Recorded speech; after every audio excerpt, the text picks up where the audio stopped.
Hello, everybody. Welcome to our Wednesday night live Q&A. Um, Let me know if you can hear okay, because I'm going to use a different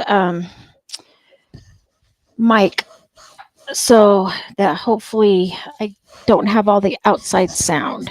Um, Sorry, it seems like really dark in here for some reason. Okay, hopefully that'll work. It still seems dark. Got the light on. I don't know why that. Hmm. Well, my face is kind of black, but it'll just have to do. Oh, good. You can hear me. Awesome. Welcome to our. Yes, I know I'm dark. I don't know. I don't know why. Usually, I like doing it here because it's lighter than my house. Let me see what happens if I prop this up on something. It could be the camera, and it could be. Okay, now it's lighter, but oh, how's that? Other than I look like a raccoon. Yeah, it goes light and then it goes dark again. But hopefully that's a little better. Um, Julie, does that look better? Not that you really need to see my face. We just basically you just need to hear me. But welcome all two of you. Oh, three. We have two Julies. Okay, let me put your names in. I'm at my office today. Um, I know, but you know what? I didn't comb my hair. And we're supposed to look professional when we do these. So I just got done working. My hair is in a ponytail. And so I had to put a hat on because otherwise I look awful. Um, but you guys know me. That's kind of the way I roll is like by the seat of my pants. Okay, let's get everybody's name in. Okay, so Julie, I'm at my office today, so I have everybody's name. Julie, I actually had your name done twice. So let's see. Nicole, I know I have yours. Okay, there's yours. And Julie, I know I have yours because I remember seeing it from Georgia. Okay, and then as people jump on, um, I decided, yes. Hi, Jesse. Jesse, remind me where you're from. And oh, that's what I was going to do is find a pen. I got talking to the people that are also in this office, and I forgot to get a pen. Shoot. Let me grab one out of my bag. Illinois. Okay. I may have known that, but I will make a card for you and then I'll have it. Okay. We have 3 or 4 people from Illinois now. It must be like a happening place, especially for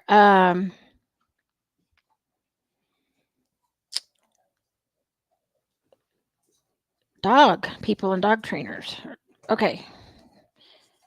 Oh, I wrote it on the back of Julie's second one, so better cross one off.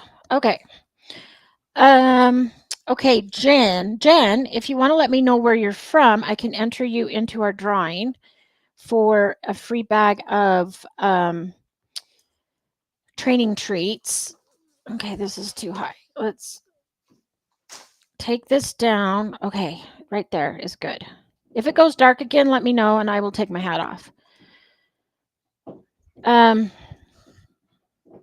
I'm just going to take it off anyway. Sorry about the bad hair, but it is what it is, right? Okay. Okay, Jen, how do you let your pup know when you catch them? What do you mean by that? How do you Give me a little bit more information. Like, what do you mean, like, when you catch them? Um, are you talking about a recall or oh, maybe you haven't finished the whole thing yet. When you catch them doing something? I'm going to let you finish that because I don't totally understand what you're asking me. And also, if you want to let me know where you're from, I can enter you in the drawing. Yes, I have to tell you, last Wednesday, I was going to do this live here, and it was so cold out. We were out during the day in a blizzard, snowing. Like, when I train, I have fingerless gloves because it's hard for me to get treats out of the treat bag with gloves on. So I had on fingerless gloves, and we went into LL Bean just to get warm. So by the time I got home and warmed up, I'm like, I am not going out again. And so I stayed home and did this. And I usually like to do it here, but it was so cold. Now, this week, yesterday, I just had on a long sleeve shirt and I was dying. I wish I had a t-shirt. So today I actually wore short sleeve t-shirt, no coat, no sweatshirt, just because it's been so nice. But the bad thing is now we're in mud season. So every time, I mop my floors every day, and every time the dogs come in, they track in mud again. Coming here, I had to put my dog in the back in her crate, which she hates, but I didn't want her to get mud all over my car. So the only bad thing about spring is mud. I hate mud season.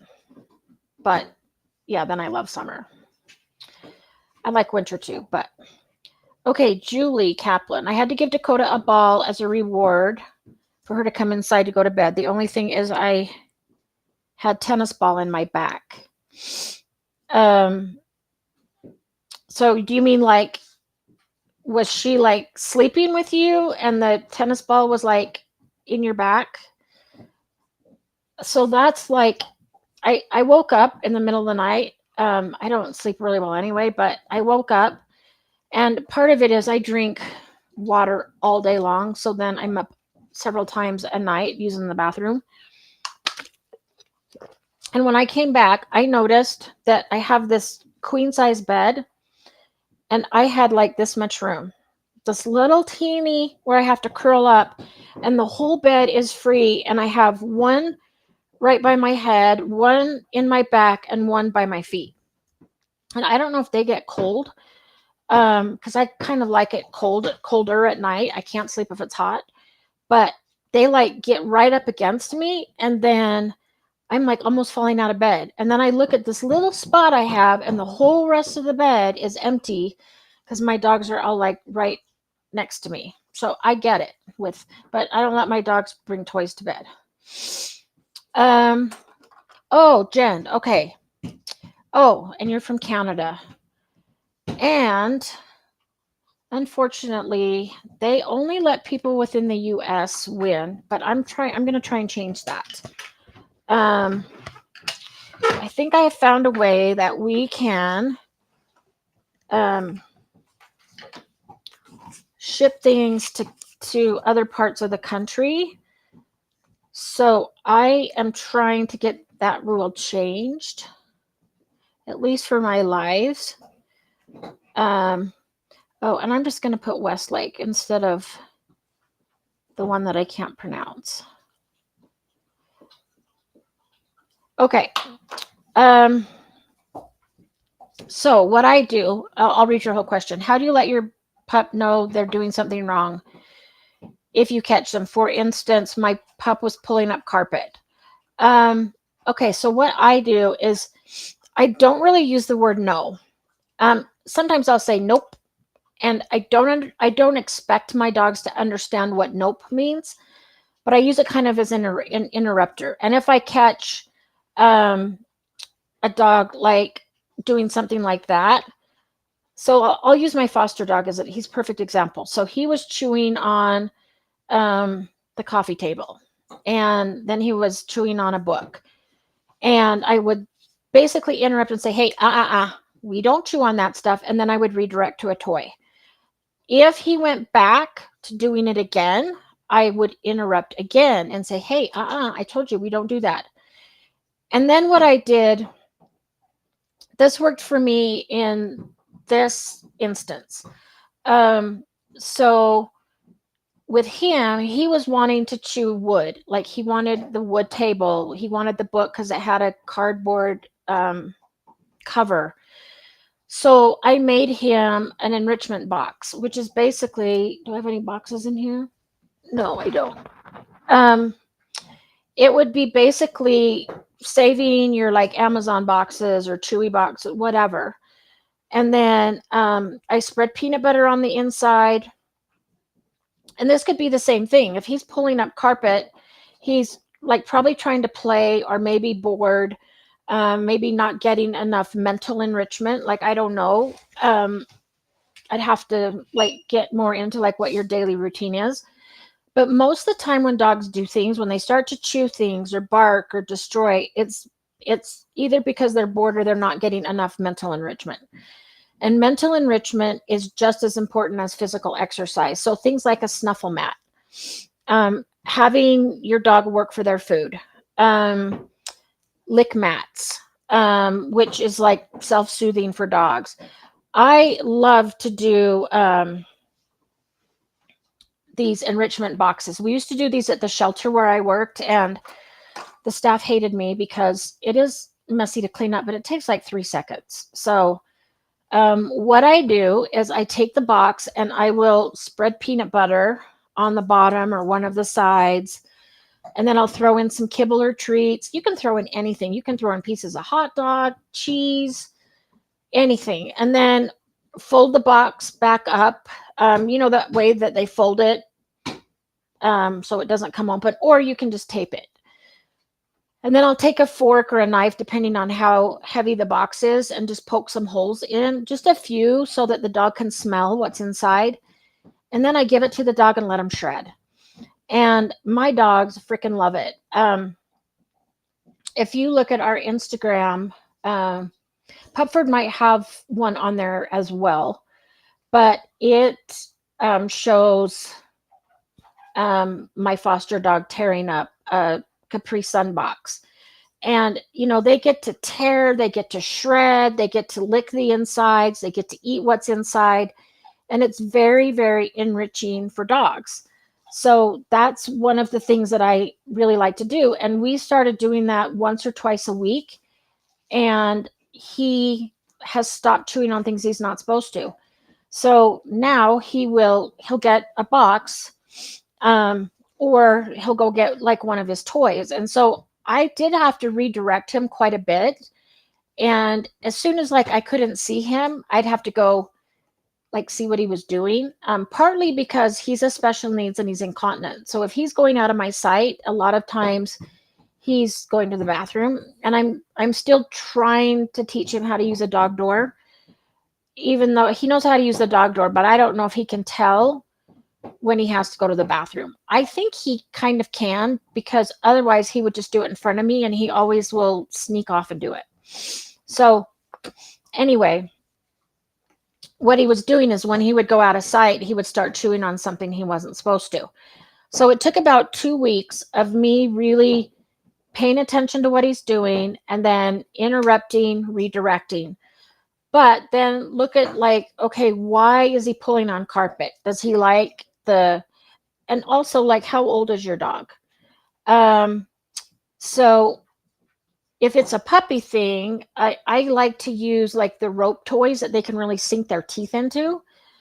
So you might like try a rope toy, or like in my case with Willie, it was wood, cardboard, things like that. So like I started using the enrichment boxes for him, and it satisfied that need to chew on cardboard and tear things up, and then he stopped doing the other behavior.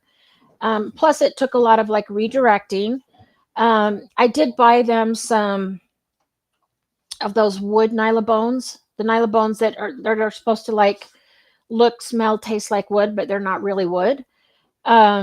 and I got him some of those, and I would redirect him to that. And so he chews on that now. So yeah, I did have to kind of redirect a lot, but again, it was only 2 weeks, and then he finally learned, okay, this is what I can chew on. But then I filled in that gap with something else. So with that one, it was an easy one because it's like, well, cardboard, yeah, we'll just do an enrichment box.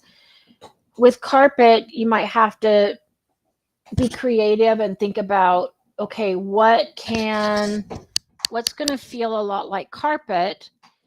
If it's like, because he likes to pull things apart, an enrichment box would be great because they do get to pull it, shred it, things like that. And it really does only take like 3 seconds to pick up the pieces.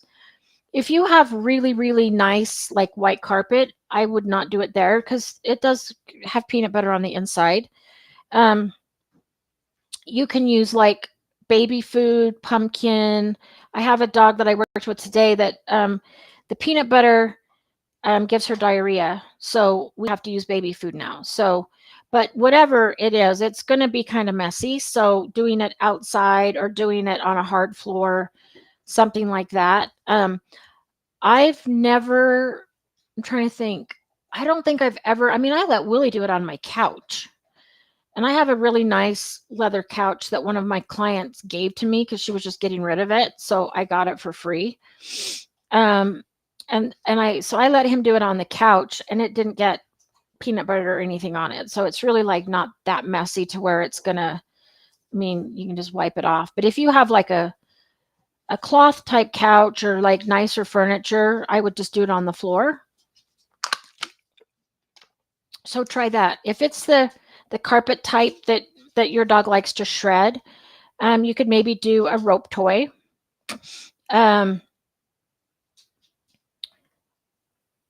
Okay, so your dog's so 10 months.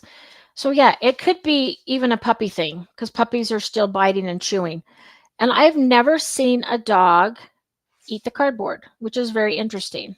I just scrolled up so I could answer your question. I will go back and get the rest of yours. Oh, we have somebody new. Sally Crosby from North Carolina. Okay, I need to make a card for you. This is for the drawing. So I've never seen a dog eat the cardboard. They will tear it apart, lick the peanut butter, and then just leave the rest, and then I clean it up. However, the client that I told today to do that, she says, oh, my dog will like eat the cardboard. I've honestly never seen that. So, and you can supervise, like once they shred it, and I've noticed like Willie will get it and just like gnaw on it, kind of like a pacifier type thing. He'll gnaw on it. And I let him do that. If they start actually eating and swallowing, then I just take it away. So at that point, it's like, okay, we're done. And then do that. So, yeah, try the box and see if that works. I also, Jen, I have an enrichment handout, and I know Pupford has a ton of posts on enrichment, but if you want to email me, I just put my email in the chat. I'm happy to send you my enrichment handout. And I know there's a lot more things that are probably out there that I don't do. I think there's actually an enrichment Facebook group. I've heard about it. I don't belong to it, but you could even look up on Facebook dog enrichment, and I think I have heard that there is an enrichment group. Okay, so Jesse, I use a consistent no command when they when they have something they shouldn't. For us, it's yeah, and that's what I do is I do So in your sentence, so I use a consistent no command when they something they shouldn't. Is it when they do something they shouldn't or when they have something they shouldn't?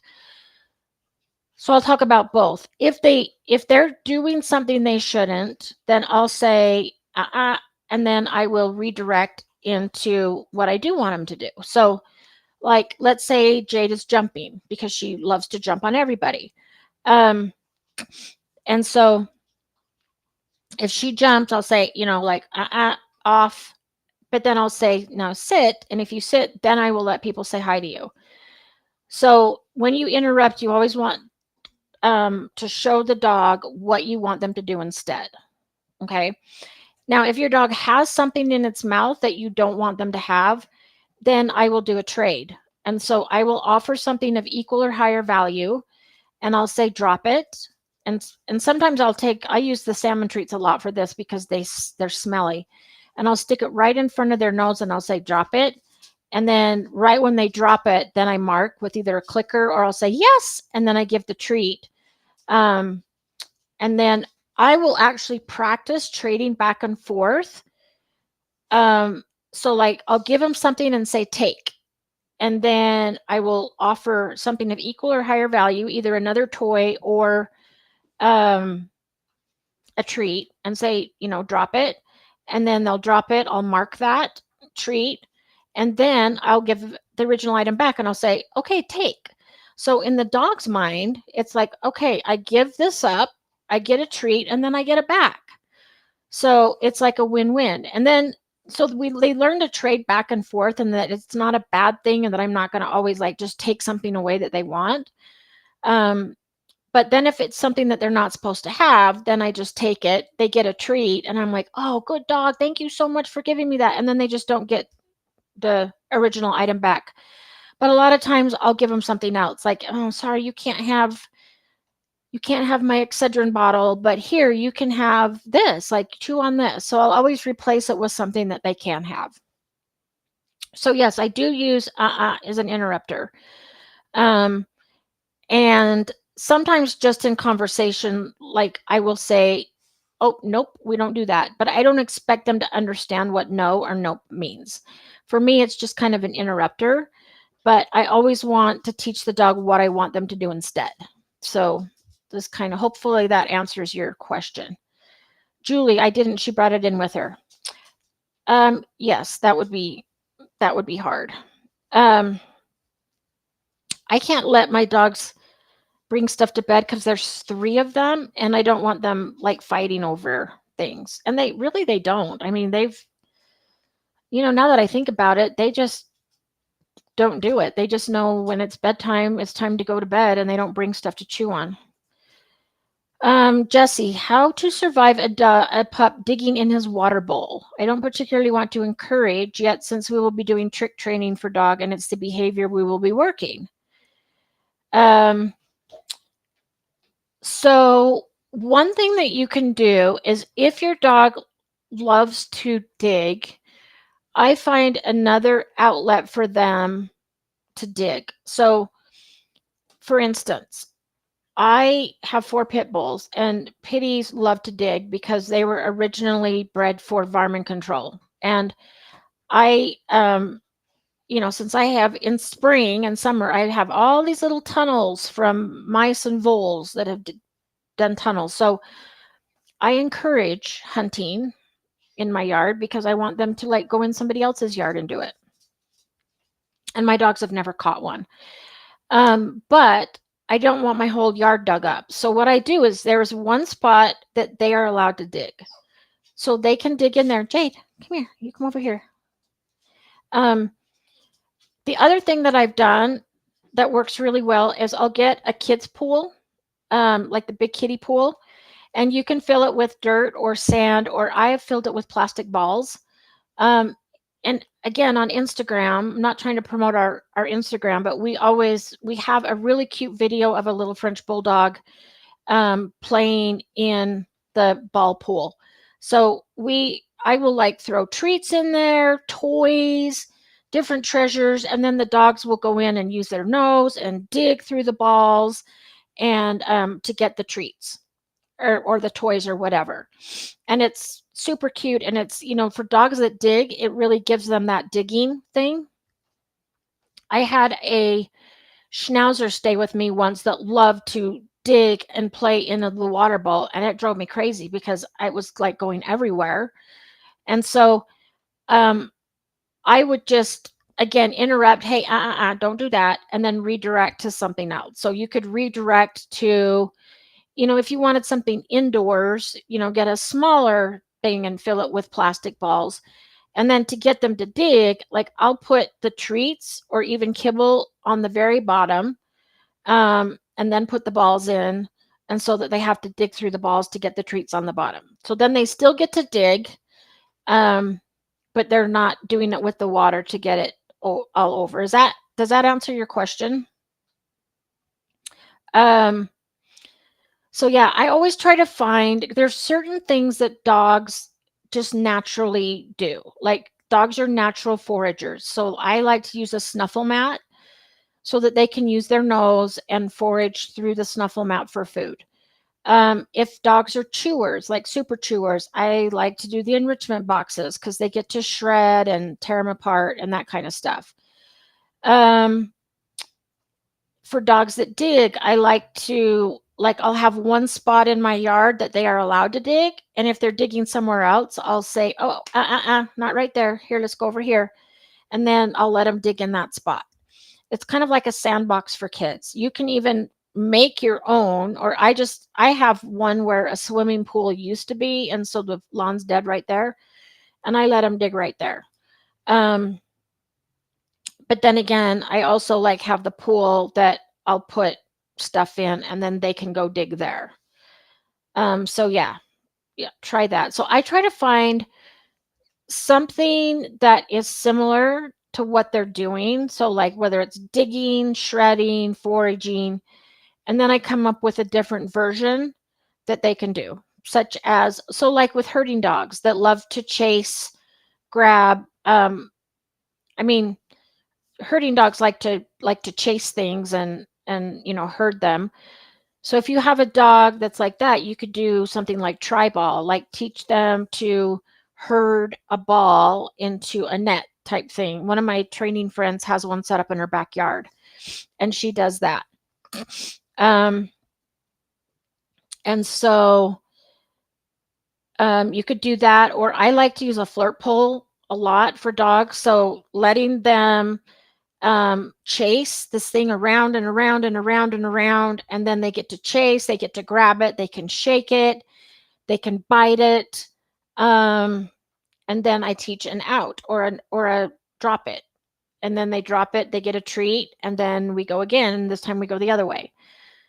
So there's usually an enrichment toy or some kind of game for just about anything that a dog would normally want to do. And the more, I love talking about enrichment because it's so important, but the more you can mimic what you want the dog, like what the dog wants to do, if you can mimic that in a different way, the dogs love it.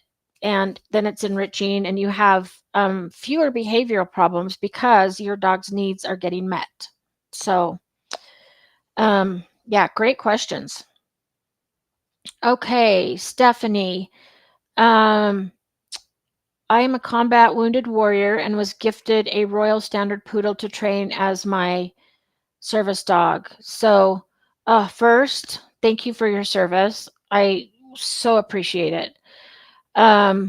I have a special place in my heart for veterans. I have many friends who have been to war, and um, just as a side note, my friend and I, we are starting our own nonprofit where we are going to be taking, like, finding service dogs and training them for veterans and first responders that may have PTSD or even mobility. So that's something that's been a passion of both of us. And so we're just in the very beginning stages.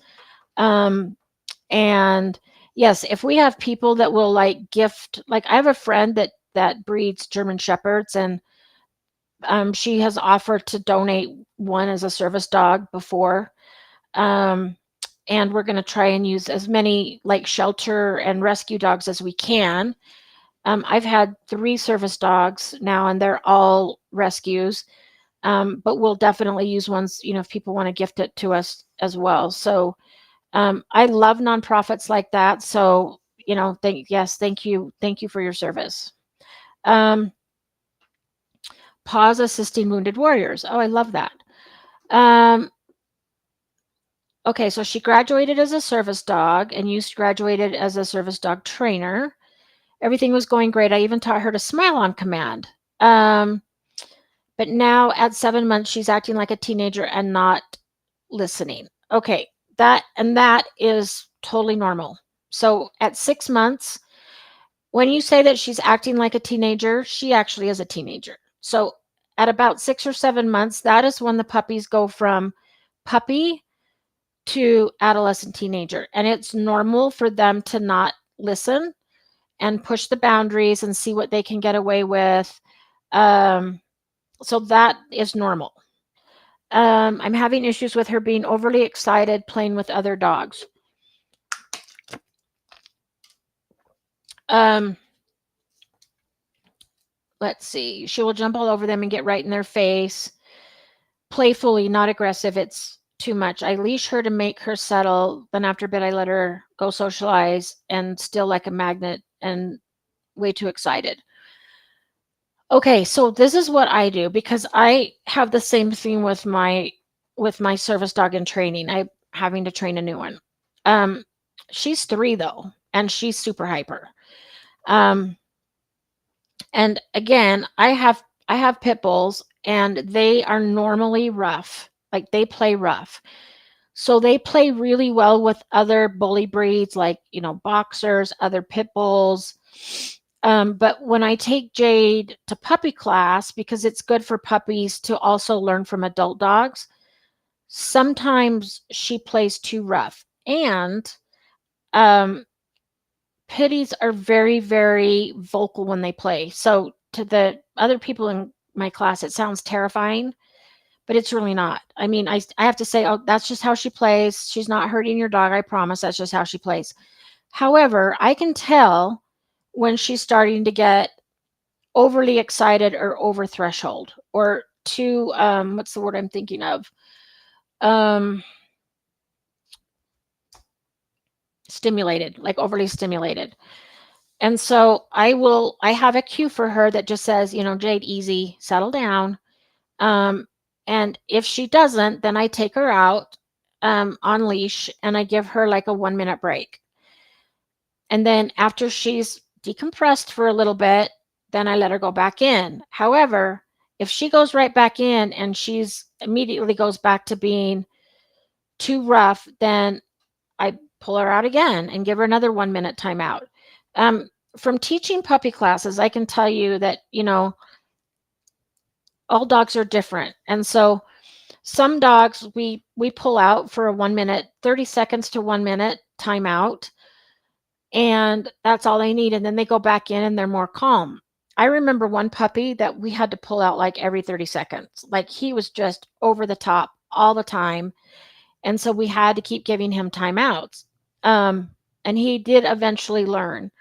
So if she is super hyper, and like wants to play rough, and it depends on the other dog. So if if the other dog is fine with your dog running up right to their face, if they're fine with that, then it's totally cool.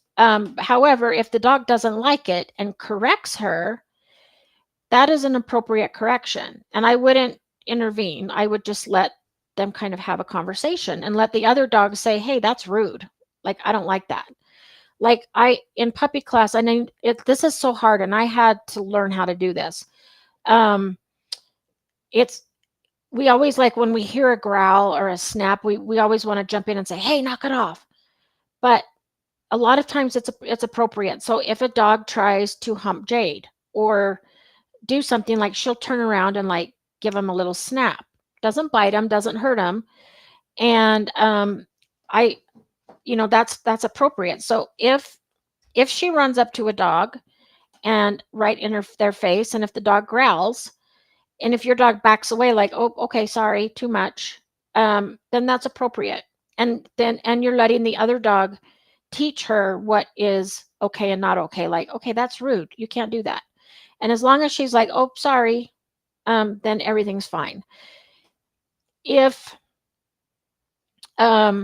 like I have one of my pitties does not like other dogs that run right up to her face, and so she'll growl. She'll just do a growl, that's it.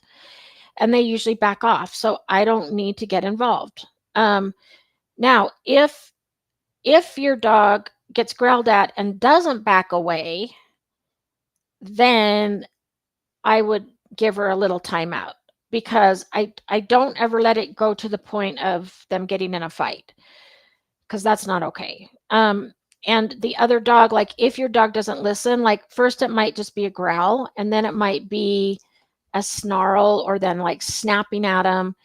If your dog still doesn't take the hint and back away, then the other dog might just be like, okay, I've had enough, I'm going to pound you. And we don't want that to happen, especially at 7 months, because your dog is still young. So I like when I don't take my own dogs to dog parks, just because if anything happened, my dogs would get blamed because they're pit bulls. But I do let them play like in puppy classes and stuff like that. But I am always watching. And one thing I don't like about dog parks, and I'm not saying that you do this, but other people do. So they don't watch their dogs. Like they'll talk, they'll be on their phones, they'll totally ignore their dog. And in the meantime, their dog is bullying another dog, or not backing away, or trying to steal another dog's ball. And that's how dog fights happen in dog parks. So as long as you're watching, and if you can see like, oh, my dog just ran up and that dog growled and corrected, but my dog is still trying to engage in an unprofessional manner, like still getting in their face, then I would take your dog out, do a 1 minute.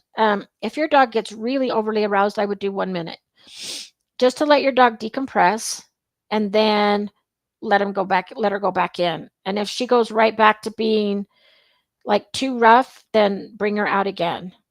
I would also, you can do these little games like I'll do this thing where I like throw treats. Like I do this at home first, or out in the yard, in the fenced yard. So I'll throw a treat, the dog will go get it, come running back. I'll throw it the other way, the dog will go get it, come back. We'll do this so like I get the dog really amped up, or I'll do this with a flirt pole. So I have him run, chase, get really amped up, and then after we've done that for a minute, then I'll do a downstay. And so then it's like, okay, now we're going to be calm. You're going to do a downstay. You're going to settle. And we'll do like a 1 minute downstay. And then we go back to chasing treats or doing the flirt pull. So it kind of teaches the dog how to decompress and kind of learn how to settle, if that makes sense. So we go from like really aroused and really playing to downstay. And I reward them. I'll intermittently reward with treats depending on how well your dog does a stay. If it's not great, you'll have to use more treats, but I'll treat with her like every 15, 20 seconds. And it depends on how many distractions there are. So the other part of this is when you have a teenager, I like to make sure that the dog like understands that I almost start over with something as if the dog didn't know it. So when the dog's not listening, I will start over with a recall on leash with high value treats. So it's like, oh, remember this game? This is what we do. And you do this and you get this. And they pick it up faster. So it's like, oh, yeah, I know that. It's kind of, I mean, think about when you were a teenager. I definitely tried to push the boundaries with my parents, and I usually got grounded.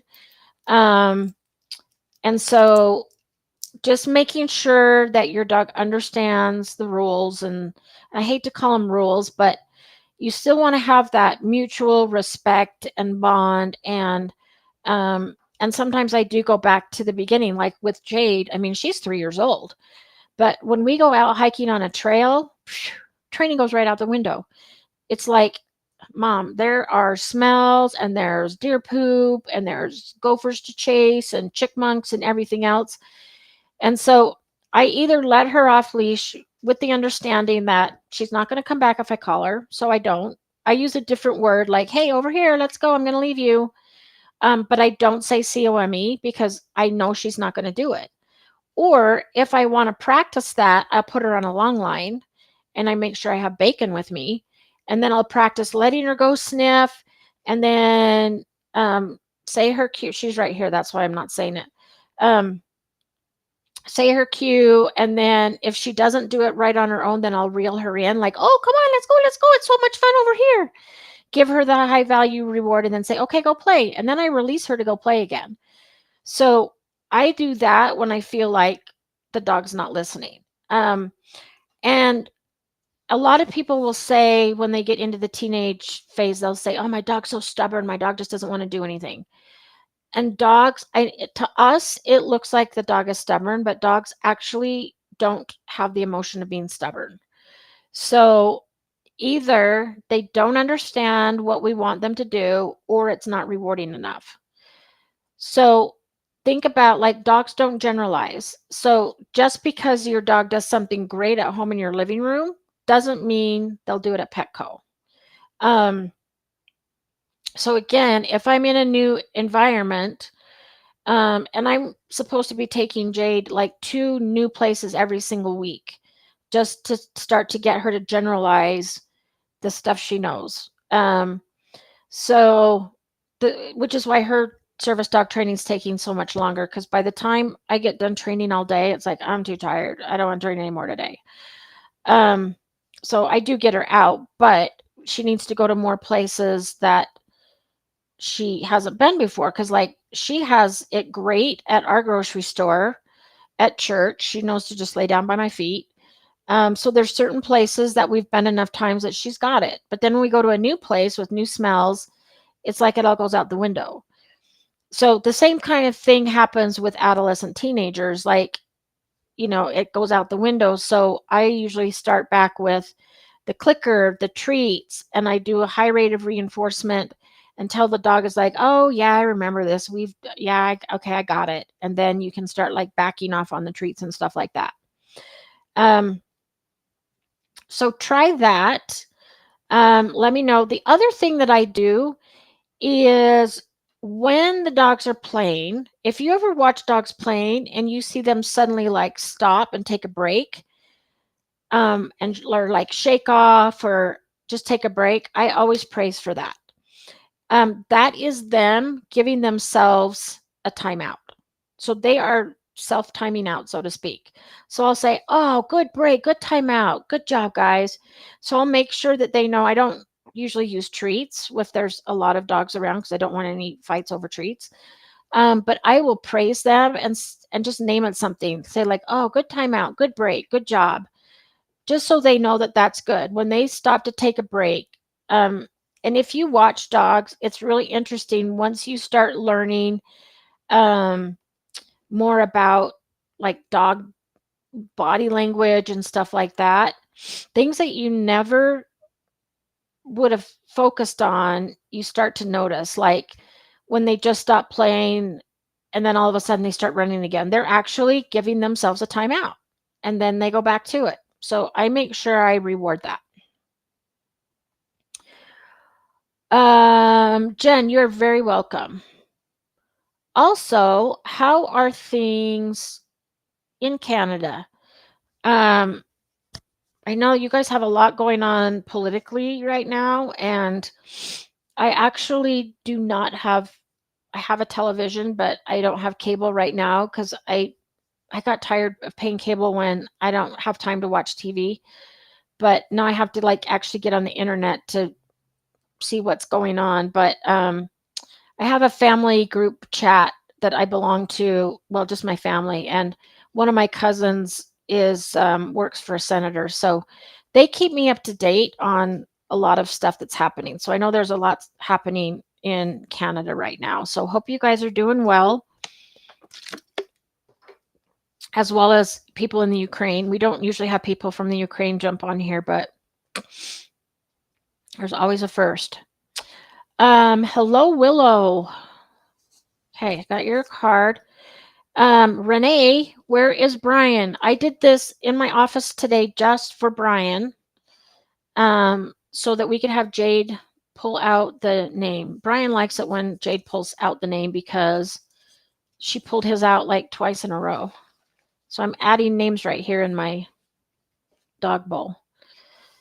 Now that's not the only reason I did it here. I have an extra puppy at my house right now, and whenever I have board and trains at my house, it's like it's crazy. So I have to have quiet.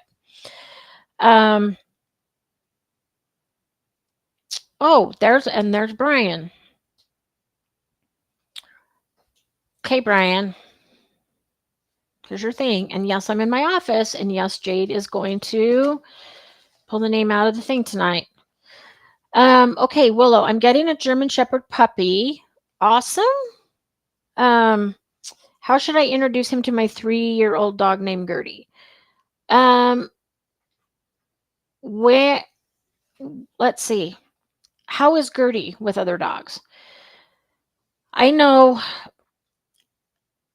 So if Gertie's really good and really good with other dogs, I would just, first let him meet outside. Like go to the front yard, let him meet on neutral territory, let him sniff. Um, what I do, because I know my own dogs and what they're gonna do. So like I had a new dog come last night for board and train. So what I did is because I didn't want all 4 of my dogs like surrounding this little miniature Bernedoodle that's all of 10 pounds. Because this dog is coming to me for because this poor dog is so shy and so nervous all the time. And I didn't want him to be overwhelmed. So I put all the dogs out. I bring one dog in at a time and let them sniff. And I know they're just going to sniff. And my dogs are pretty much going to sniff and then go away. One of my dogs will do a play bow and like want to play. And so then after they've met all individually, then I'll go out back where we have a great big area, and then I'll put the puppy down and let them run and play and kind of get used to each other. So that's how I do it. Um, usually it's recommended that you go for a parallel walk first. So if you can walk Gertie and your German Shepherd at the same time, you could do that and kind of, let them do a few quick butt sniffs, let them walk side by side and kind of air sniff and get used to the other, and then, take them off leash. So you could do it that way. But a lot of it depends on how Gertie is. So if she's like super chill, great with other dogs, you could just bring the German Shepherd home and, let them sniff, let them get used to each other.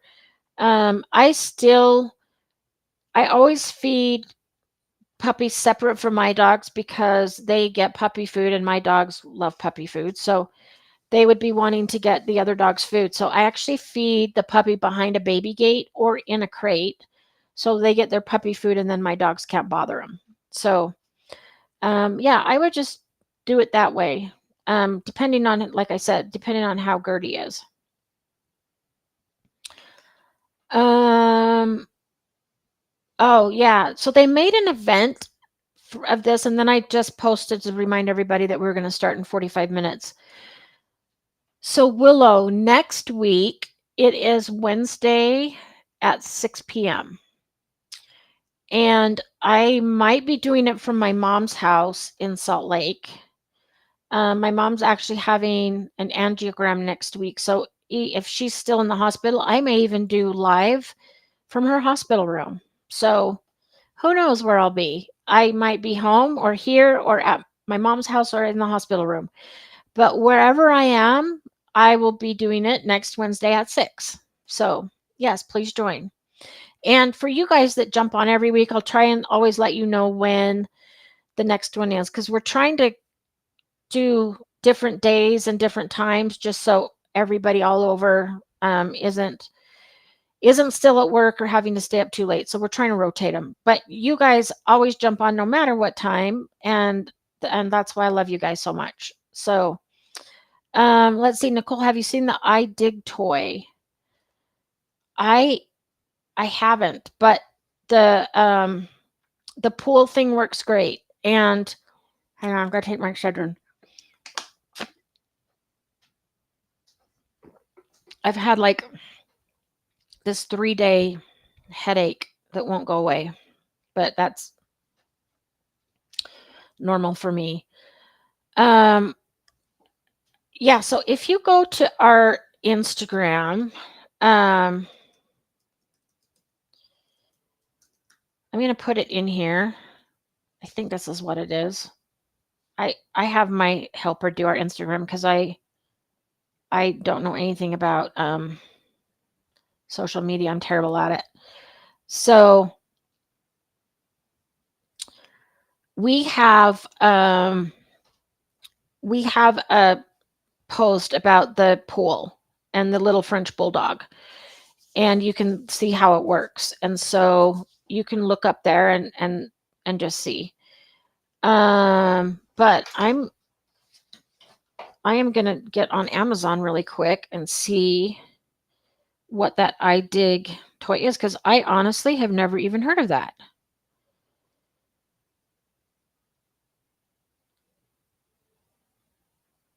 I Dig dog toy.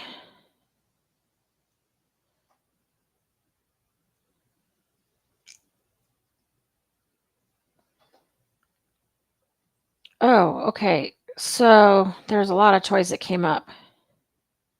Oops, what did I do? So this, I don't know if you can see this, but I can't tell what's underneath the dog. By the way, that's exactly what the dog looks like that's staying at my house right now. It looks like there's something that the dog can like dig through to find it. But I can't tell like what's. I wish they had a video to show like what the dog's actually doing. But yeah, it looks like, I mean, there's several pictures on here. You probably can't see this, but it does look like, the dog's digging through stuff, and they can definitely do that. I like, especially for bigger dogs, I like the big pool, because you can fill it with plastic balls, and then they have more room to dig through things, and they're actually like digging for the stuff at the bottom. So I don't know how that works. I might, well, no, I'm not. I was going to say I'll buy it and see how it goes, but they're $80. So I don't know that I would spend $80 on a toy, especially if I'm not sure that it's going to work. I get the pools for like 20, and I can't remember how much all the plastic balls were, but this is just personally, I like the bigger pools, because then I can fill it with the balls and let them play. Or in the summer, I fill it with water, and they love to go in and cool off. And my dogs love the water, so they'll go in and play around in the pool.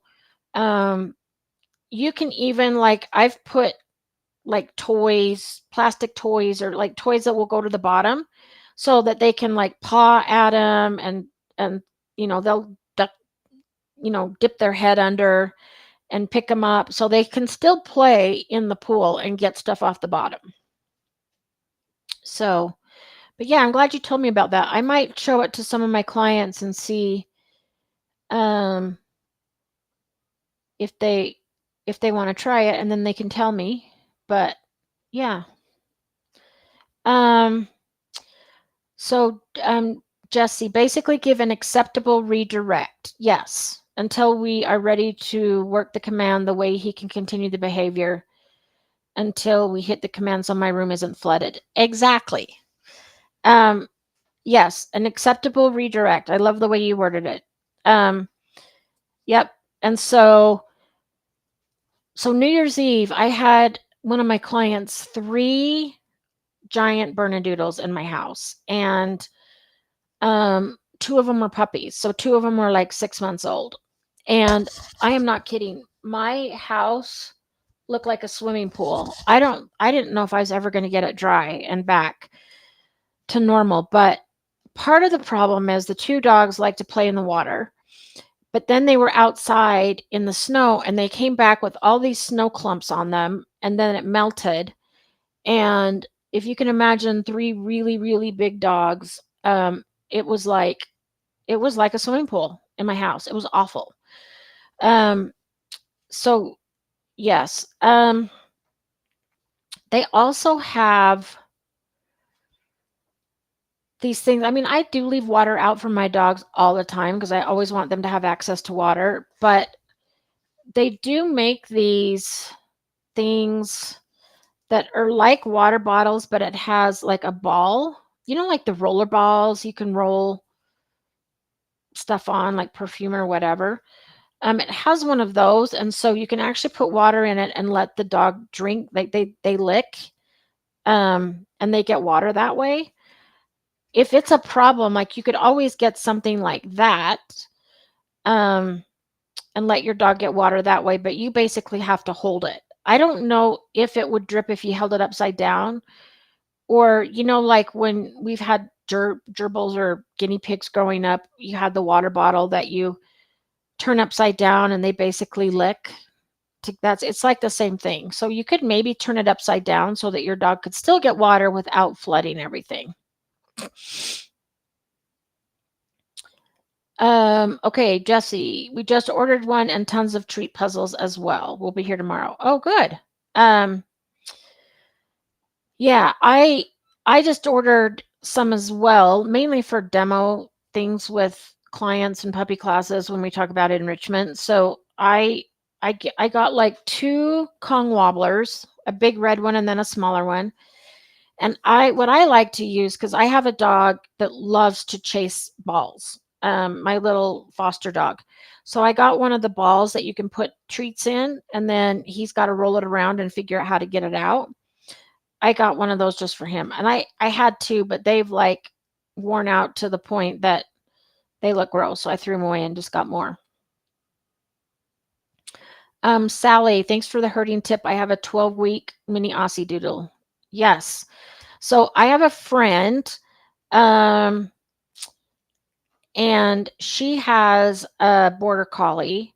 And so she set up like 2, like soccer nets, only smaller. And she has a big ball, and she's taught her dog how to herd the ball. It's called tri-ball. So it's TREIBALL. And it's an actual sport with dogs, but she just does it for fun in the backyard. So you basically teach your dog how to herd the ball into the net. And you could YouTube it or Google it.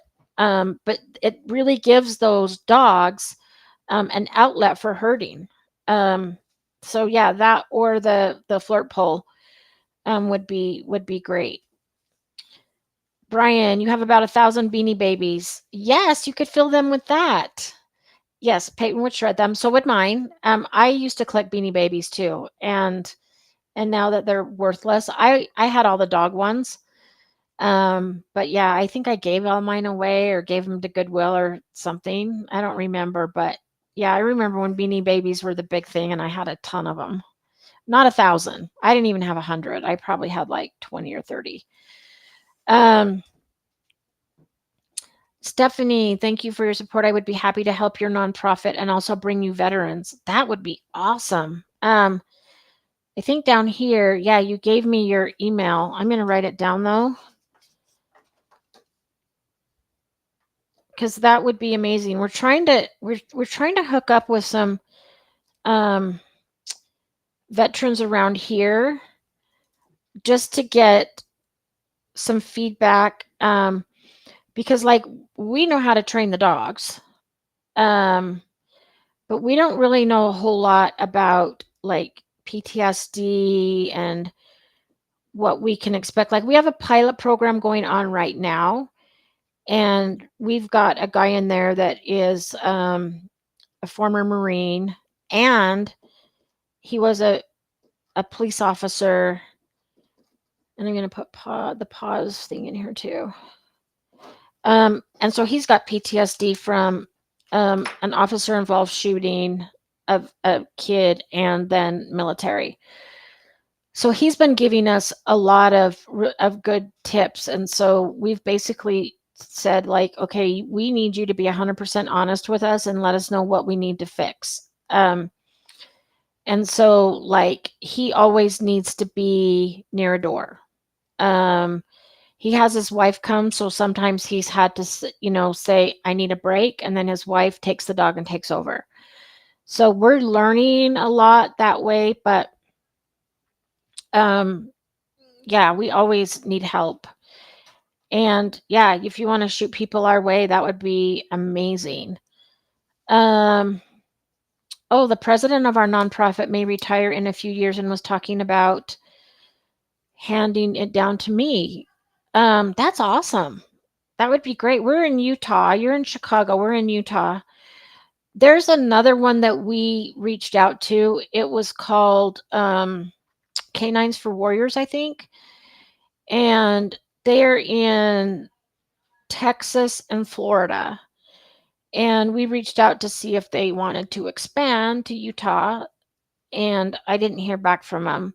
So because we don't know yet, like, we're just starting. So if we could team up with somebody who's already established and then kind of like do a Utah part of it. And really what we want to do is get the dogs, train them, and then give them to somebody and then do the task work like with them. Or we can even do the task work, then at some point we would have to like work with the person. But I would love to collaborate. We since my training partner and I both work full time as dog trainers, it's like, oh, we don't really want to have to get a board and do all this. And if we could find somebody that was already established, that would be awesome. If we have to start our own nonprofit, we're already willing to do that because we really want to do this. But yeah, I would love to collaborate. Even if we did have to like start our own, we could collaborate together. That would still be great. Let's see, I'm an executive with a few veteran nonprofits as well. Okay, that'd be awesome. And then, I wrote down your name too. Yes, thank you. Thank you for your help and your service. Okay, Jesse, do you know how long after you submit your video to the AKC for a trick title that you hear back from them? I don't. I have not ever done that, but there is somebody else. Nicole, wasn't it you? Nicole, didn't you do a trick? Didn't you do the trick stuff with AKC? Somebody on on these lives. Oh,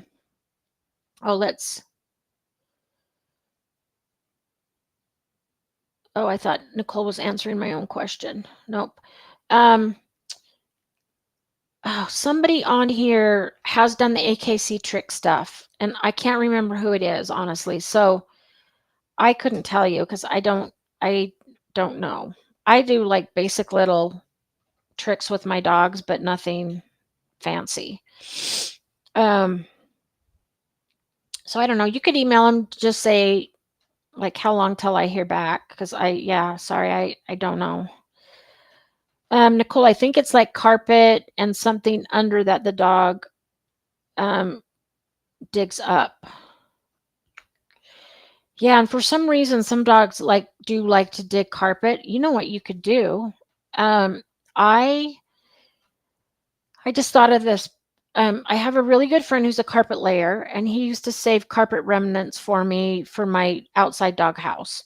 But if you got a carpet remnant, you could like staple it or something to a board, and if your dog starts like chewing the carpet and I think you're responding to, you just gave me this idea though. You don't have the dog that is pulling up the carpet, but your answer just gave me this idea. You could get a carpet remnant and attach it to something and let your dog dig that up and pull that up. So if your dog starts on the carpet, you can interrupt. Hey, not there, but here, this is your own special toy and you can dig this up. So yes, I think you were talking about the other toy.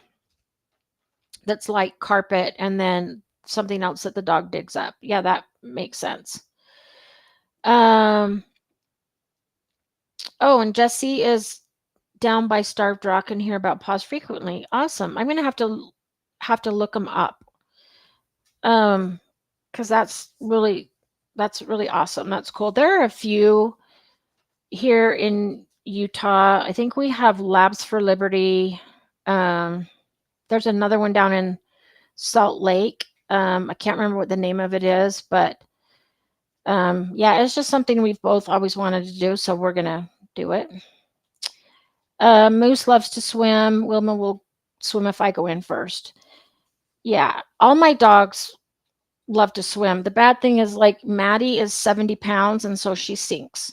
Um, I I have to go in with her mainly so she doesn't sink. Okay. Now you guys are making me want to go to Starved Rock and see what it's like.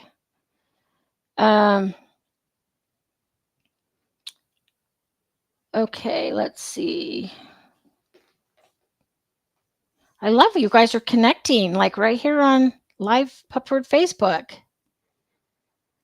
Oh, Nicole. Yeah, so it was you. I always love it when I can remember stuff because I can't remember stuff anymore.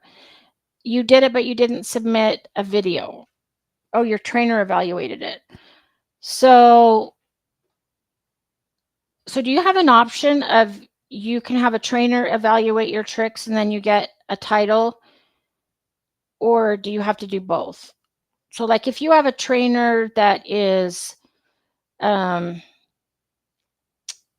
I'm an AKC evaluator for Canine Good Citizen, but the last time I recertified and did the test, they were asking me all this stuff about trick training. I'm like, I don't know. I'm not a trick trainer.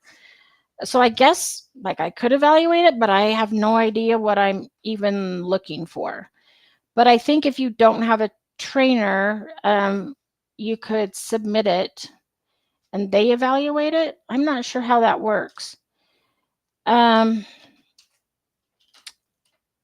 I don't know how long. So, like, when I do Canine Good Citizen tests, like, I evaluate, I fill out the thing, and then I get online, and then the person has something that they send in, and then I don't know how long it takes for AKC to actually then mail you your certificate, because I don't usually ever hear back from them. I don't think it was very long, because I know back in the day when I was doing CGC with my dogs, I sent in the paper and then I got a certificate, like, within a month, I want to say. So,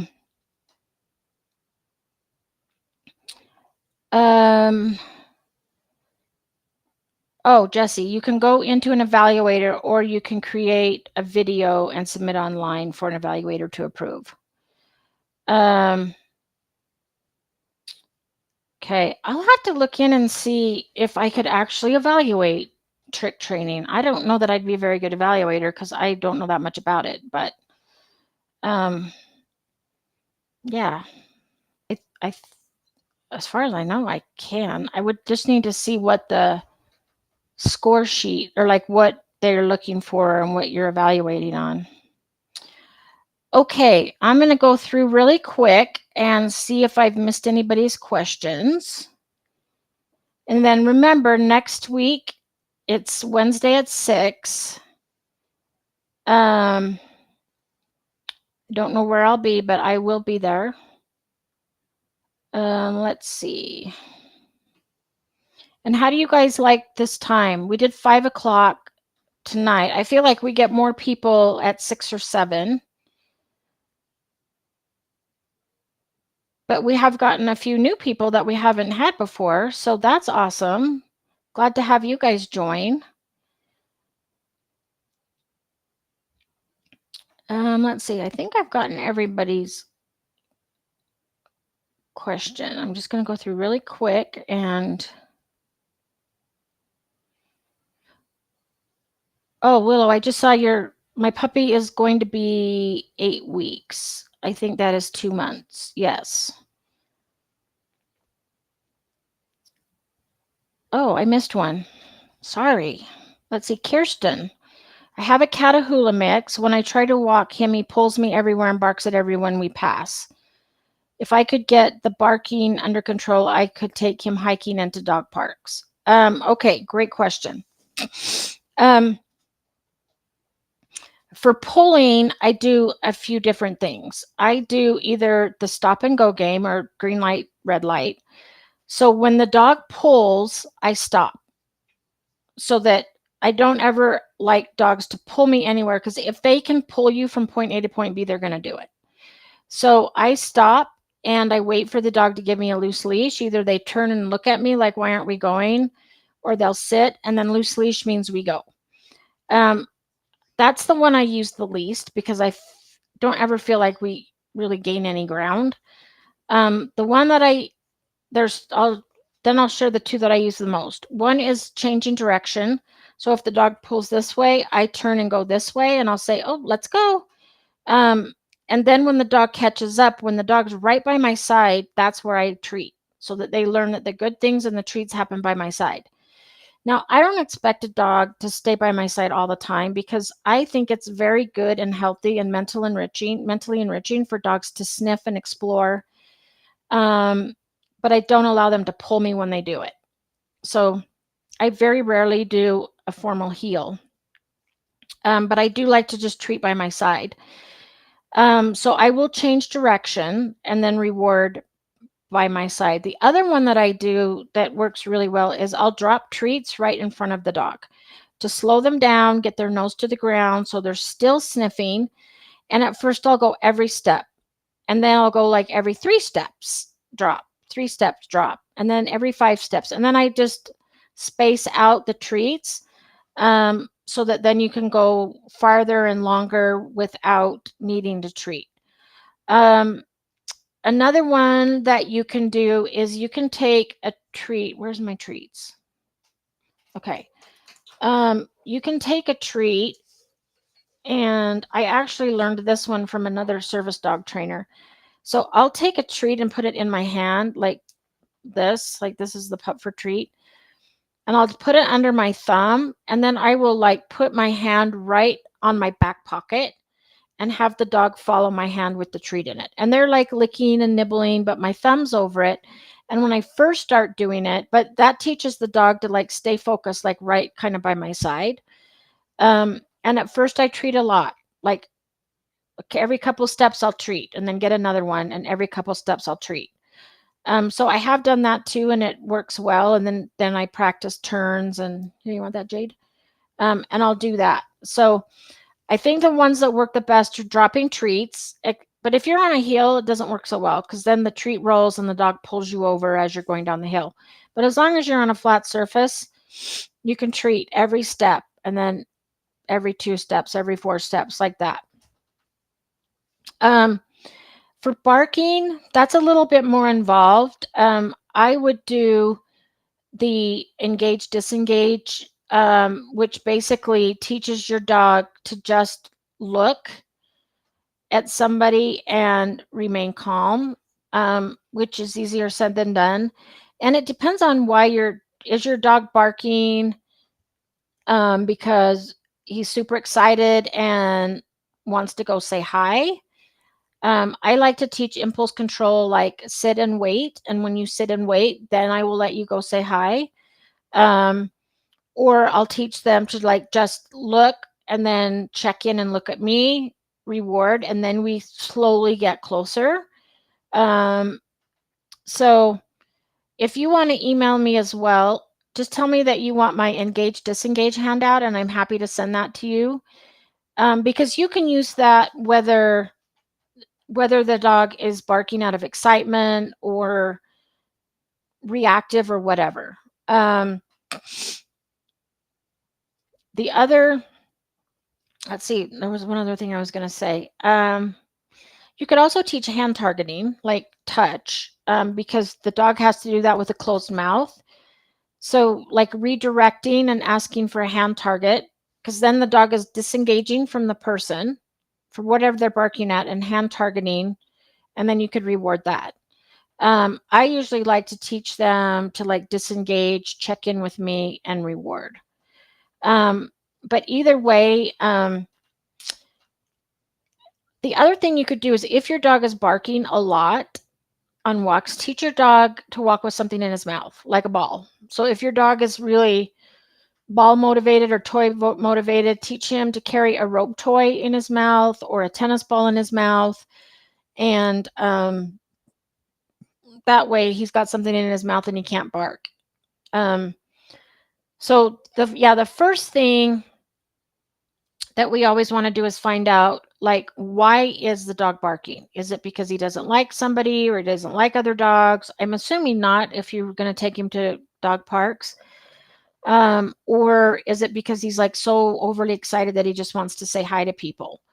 And you can always do things like, okay, if you can walk from the car to the dog park without pulling or barking, then you can go in the dog park and play. So that's one where maybe walking, and if the dog starts pulling or barking, you turn and go the other way, so that behavior makes them go further away.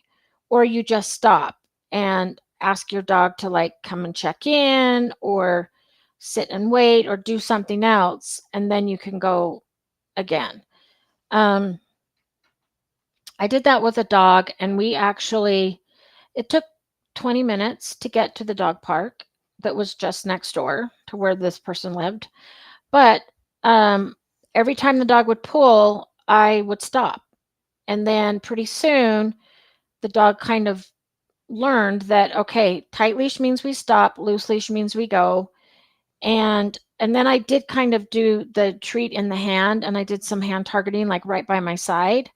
And we were able to get to the dog park, and then we let the dog go in and play. So you could do something like that as well. Yes, and both pulling and barking, it does take some work, and a lot of people just get so frustrated that they give up, and they're like, oh, okay, just fine, do it. But then the dog learns that, okay, if I am really persistent in pulling, mom's going to finally just give up and let me pull. And I believe that dogs still need to learn how to walk nicely on leash, but you can use things like a freedom harness that clips in front. So the front clip harness kind of turns them sideways or turns them back towards you. So it makes it harder for them to pull. And you could do something like that while you're teaching your dog to walk nicely on leash. So I would do something like the front clip harness. I've seen a lot of front clip harnesses that don't fit very well. So that's why my favorite is the freedom harness. Pupford sells them. You can get them on Amazon. But then it's at least a training tool that can help you while you're teaching your dog to walk nicely on leash. So you could do something like that as well.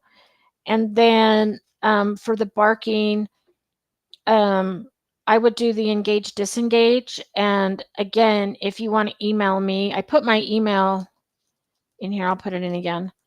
And just say you want the Pepper dog. Just tell me that you want the engage disengage. Also, there is a really good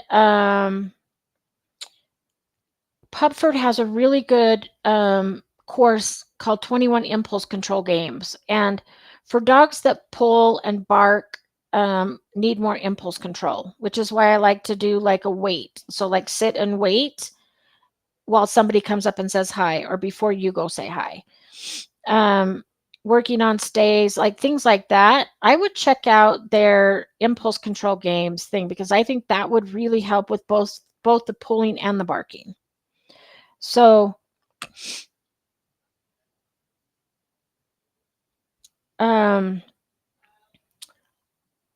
okay, let's see. Oh, and you know what?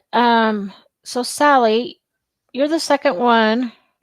Are you talking about that you were looking for the date and time for the live?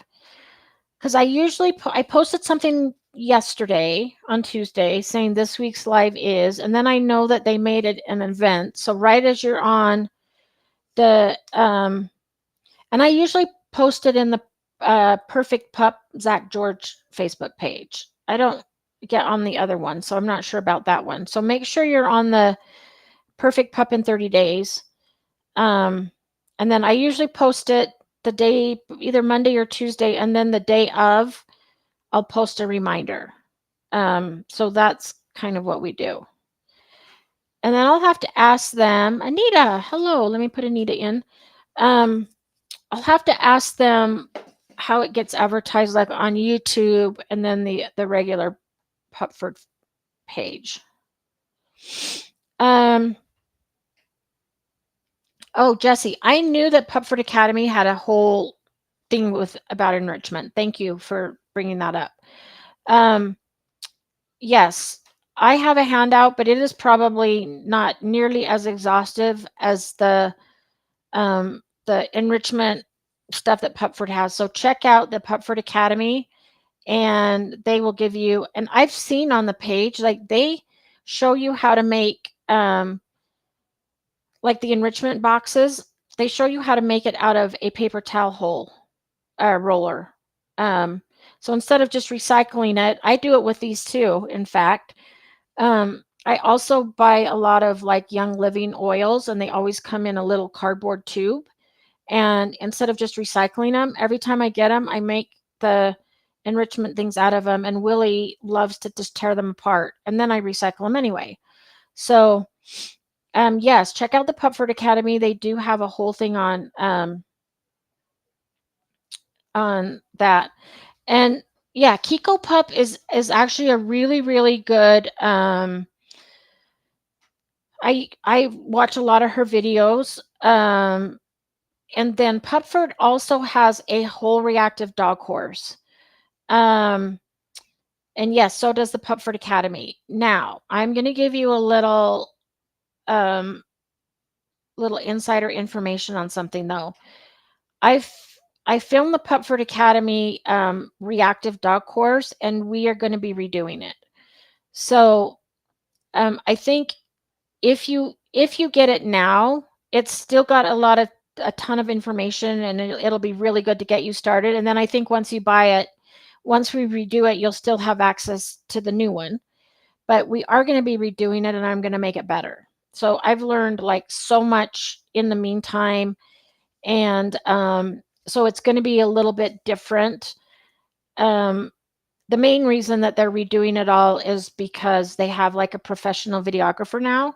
So they just want to make it look more professional. But I can tell you that now the content is going to be, a lot of it's going to be the same, but some of the content will be different. So yes, Pupford has a really good reactive dog course. It's like $19.95, I think. So you could check that out. And then when we redo it, I think if you've already purchased it, you'll automatically have access to the new one as well. So yes, exactly. That is a resource as well. And Kiko Pup also, like, that's a really good, you have to be careful what you get on the internet. But Kiko Pup is one that's good that you can trust. So quick question. Yes. What's your thoughts on grain-free versus with grains? Oh, love this question. So I used to be totally like grain-free. And I believed a lot of what I heard, and that it was important to go like grain-free was the big craze. Then they found out that grain-free causes some kind of heart condition in dogs. I can't remember what the name of it is, but it's like an enlarged heart type thing. And one of my really good friends, who was my mentor trainer, by the way, her Mastiff actually died from this heart condition that was caused from grain-free food. So then we all got off grain-free, and now I feed food with grains in it. So There are some dog foods now, and I don't know specifically the names, but I know that like pottery is one that, and I'm going to say supposedly because I have not looked into it, so I don't know firsthand, but this is what they've told me, is that in grain free there's an ingredient that's missing that the dog needs. Um, and it has the word tar in it. That's because that's all I can remember is tar. It's like I don't know. I'm not even going to try to say it because I can't remember. But their grain-free food has this ingredient in it that is missing from other grain-free foods. So they say that their grain-free is okay for dogs, and that the dogs won't get this heart condition. However, I'm just going to say that I I just don't. Not that I have used their food. I love their food. But I'm not willing with my own dogs to take the risk. So even foods that claim to have, well, we have the ingredient that's missing and this will be safe for your dog. I do not feed grain free.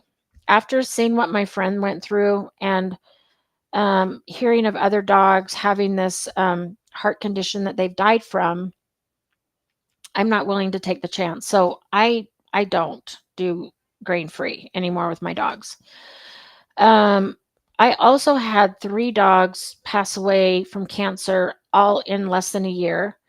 Um, and I don't think it had anything to do with the food they were eating, because none of it was connected to their heart, but it was, 3 different kinds of cancer. So yeah, I just switched their food, and now, Maddie's 12, which is, I did have a pit bull live to be 14, and no, 12. She was 12, and Maddie's 12. So, I am able to keep my dogs alive longer. Pit bulls are kind of known to get cancer.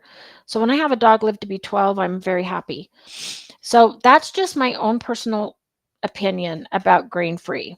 Um, since I've personally known people that have had dogs pass away from grain free food, I don't do it.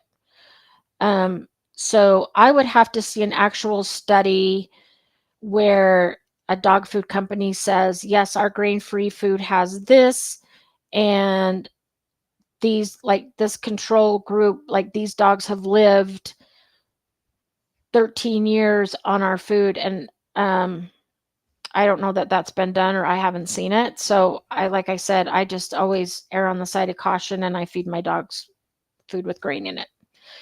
But that's just my opinion. Karen, okay, let me get these people in the drawing. I know when we do it earlier, um, I'll do a drawing in like 2 minutes. And then if anybody wants to stay on and still has questions, I'm happy to stay and answer them. Anita, which leash is best to keep dogs from breaking free? I worry about that one close to traffic. Yeah, so I use a leather leash. Just I like leather leashes because they're not going to break. However, a dog could chew through it. I also have a friend that started making these Biothane leashes that are really good. Again, a dog could chew through it, but it's not going to just break. But I really like leather leashes. So I usually get leather ones off of Amazon. I stay away from like the webbing ones. There are some webbing, like actual webbing that climbers use. Those are pretty thick. Well, dogs can chew through those as well, but I've never had one break.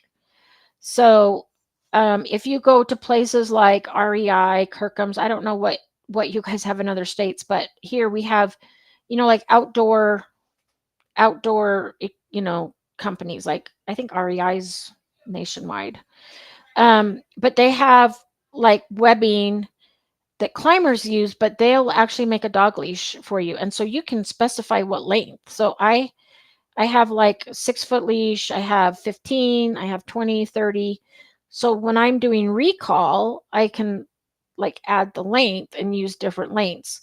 And they'll sew the handle on for you. They'll sew whatever kind of clip you want. So you just buy the separate stuff and they will make it for you.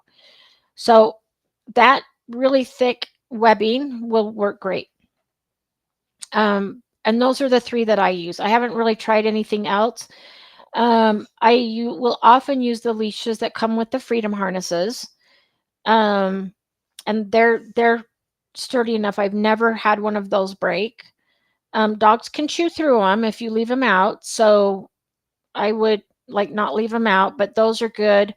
And that's basically like the kind of leashes that I have made at the outdoor places. And then, like I said, the Biothane ones are really good. The thing I like about the Biothane is because my leashes tend to get really dirty.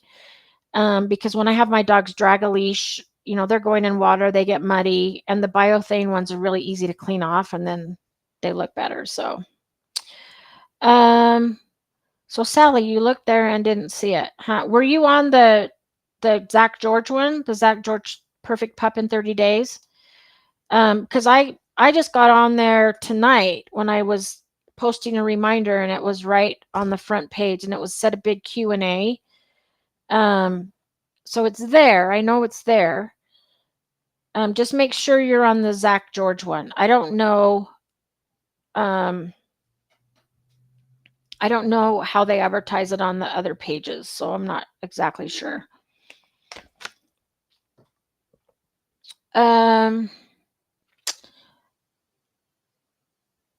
Okay. Tarring. Yes. Thank you, Nicole. I knew it sounded like tarring.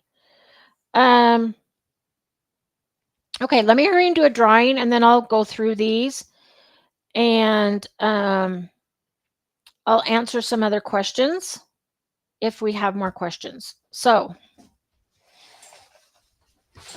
I got to wake Jade up from her nap, so I'm going to mix these around. Jade, come here. Here, can you pick it up? Pick it up. No, not the bowl. Here, pick one of these. Pick one of these. Here, pick it up. Sorry, I have to put it on the ground because she's trying to pick the whole bowl up. Here, can you get it? Here, pick it up.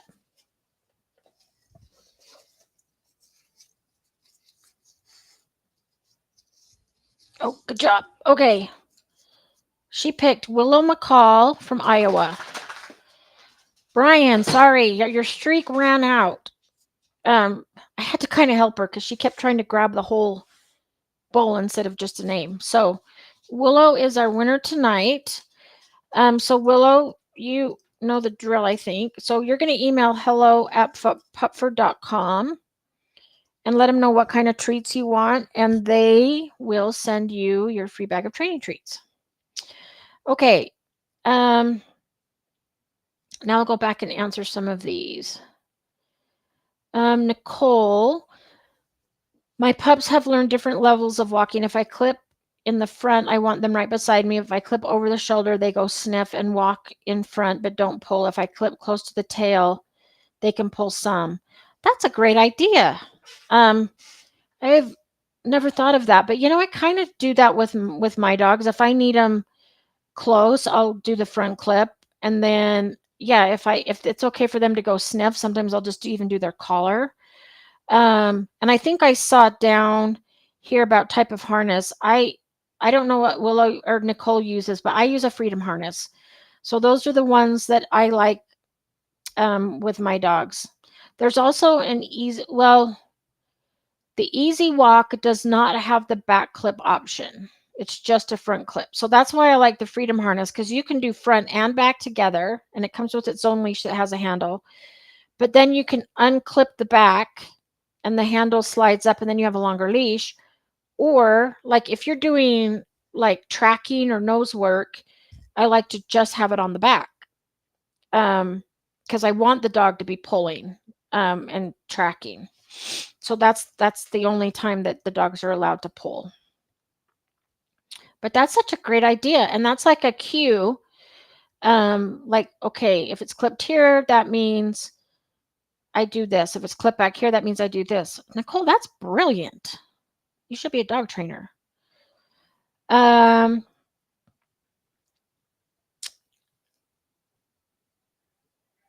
Okay.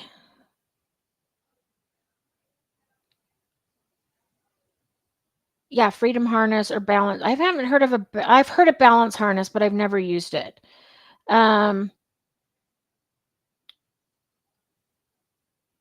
okay, let's see. So Stephanie, our nonprofit president won't allow us to give our dogs grain free. Exactly what you said. Yes, I have not heard anything really good about grain free. So, um, like I said, I just stay away from it.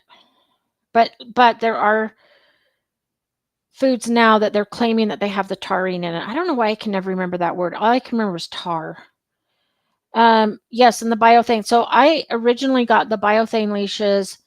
I have a friend that makes them. We went to the lake one day and my trainer friend had one with her dog. I'm like, where did you get that leash? And she said, oh, so and so made it for me. So I got on and I said, hey, will you make me like 3 of these? And she did. So, but yeah, they're great for getting wet. They're so good. Um, yeah, and Anita, I like to do a harness versus a collar. Um, just because if a dog does pull it all, they're getting choked. With Jade, I do use the Martingale, so it tightens only enough to where she can't slip out of it. But usually I use a Freedom harness. Um, yes, and so Jesse, when I had one of my rescue dogs, she was an escape artist, and she could wiggle out of any harness. So we did first do a Martingale collar, but the reason I like the Freedom harness is because it has the martingale on the back. The clip on the back is a martingale. So if the dog it tightens just enough to where the dog can't wiggle out of it.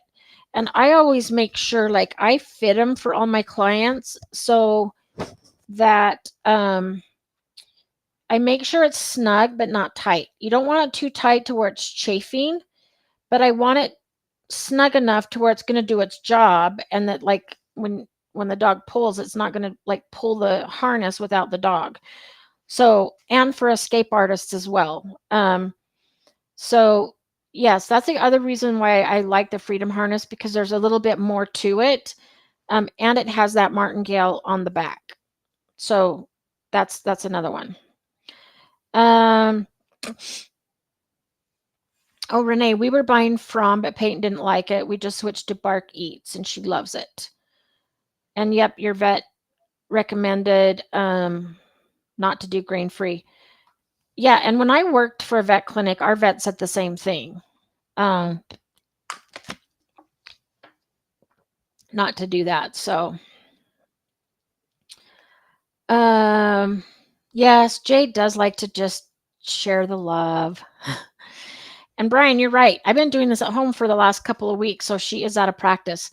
And I'm going to have to do some remedial training with her because I had to set this on the ground and kind of pick up a handful. That's why I couldn't do my camera, because I had to like have her pick one up out of my hand. Because when I kept saying like pick it up, she was picking this up. And so probably what I'll have to do is take all of these and like toss them down on the ground and say pick it up, because that's what she's used to doing now, is picking stuff up off the ground. Um, so I might just have to toss them on the ground and let her pick one up and see what she picks up first. Okay, Stephanie, bloat. Bloat scares the shit out of me. Yes, me too. Seems very dominant amongst standard poodles. I am taking preventative measures as waiting an hour after she eats, not using an elevated bowl, and giving her less food at one time and more feeding times. Um, I honestly don't know anything about getting their stomach tacked, so I would ask your vet on that. I know the larger dogs have more of an issue. So my neighbors have a mastiff, and their dog died of bloat. Um, so it scares me too. I've never had a dog that's gotten that, but I don't know anything about getting their stomach tacked. And actually not even allowed to give an opinion because that's a medical question. So I would for sure ask your vet and just say, I'm super worried about this. I have a standard poodle. Would this help? And I think your vet will be totally honest and answer that for you. And puzzle feeders and no gulp bowls. Yeah, and I feed Jade in a snuffle mat, mainly because she eats so fast, and then she goes and tries to eat her siblings' food, so it just slows her down. So yeah, doing something like that.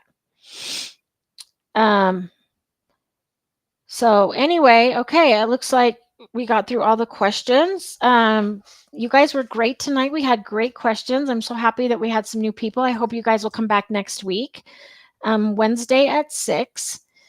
And then again, like I said, every week we'll rotate day and time, usually between Wednesday and Thursday, because those are my only free nights.